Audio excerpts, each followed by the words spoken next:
Apakah Anda pernah memperhatikan lingkungan sekitar Anda? Lingkungan yang begitu hiruk pikuk, nampak begitu sibuk, dan Anda bisa membayangkan apa yang sedang berada dalam pikiran orang-orang ini ketika mereka berangkat ke tempat kerja atau anak-anak berangkat ke sekolah, dan kemudian ada antrian yang panjang di sana, mungkin ada kemacetan di jalan raya. Anda bisa bayangkan. Dan inilah yang kita jalani dalam hidup ini, segala macam kesibukan. Tapi kemudian kita bisa bertanya, apakah kita pernah memikirkan bahwa pada suatu saat nanti semua itu akan berakhir? Mungkin Anda pernah memikirkan, tetapi seringkali kita lebih suka tidak memikirkannya, bukan? Dan kita mencoba untuk lebih fokus pada saat ini, sekarang yang kita jalani. Tentu itu tidak ada salahnya, tetapi kalau kita memiliki sebuah permenungan bahwa pada suatu ketika hidup saya akan berakhir, hidup orang-orang yang saya kasih itu akan juga berakhir, maka kita akan lebih dapat memaknai hidup kita hari ini dibandingkan Anda hanya menjalani sebuah rutinitas tanpa pemaknaan. Dengan demikian Anda sebagai suami sadar betapa Anda harus memperlakukan istri Anda dengan baik, demikian juga istri melayani suami dengan baik, saling menyayangi satu sama lain, demikian juga orang tua terhadap anak, anak terhadap orang tua. Karena kemudian Anda menyadari bahwa waktu yang Tuhan berikan itu terus bergulir, dan suatu ketika Anda tidak lagi memiliki semuanya itu.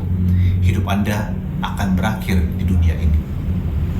Dan dengan sangat jelas Yesus memberikan juga penjelasan ini dalam Injil pada hari ini.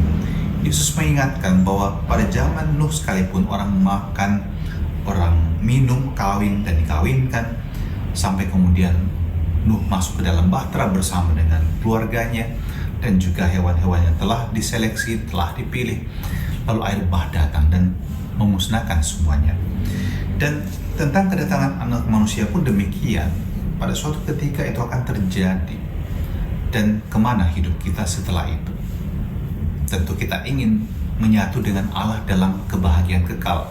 Dan saya yakin Anda mendengarkan renungan pagi ini percaya akan adanya hidup setelah kematian. Tapi menarik bahwa Yesus juga menekankan bahwa keselamatan itu adalah sesuatu yang sifatnya sangat personal. Artinya apa? Setiap orang bertanggung jawab atas hidupnya sendiri.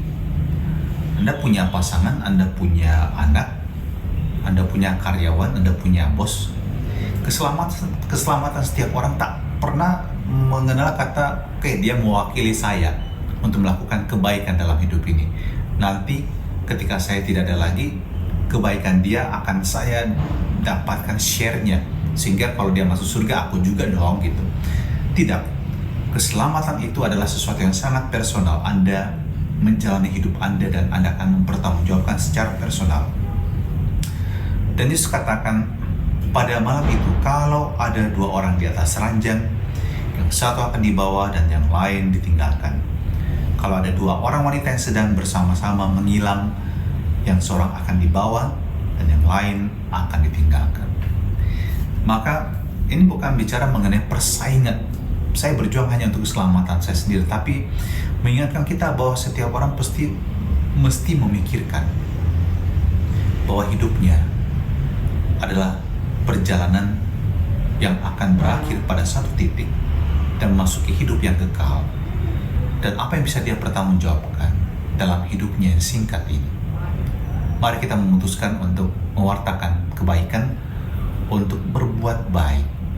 Berhentilah untuk menyakiti, melukai hati orang lain, merugikan orang lain, melakukan tindakan kejahatan. Berhentilah, lakukan kebaikan dan Anda akan mendapatkan jalan untuk memasuki hidup yang kekal bersama dengan Sang Pencipta kita, bersama dengan Allah dalam kerajaan surga.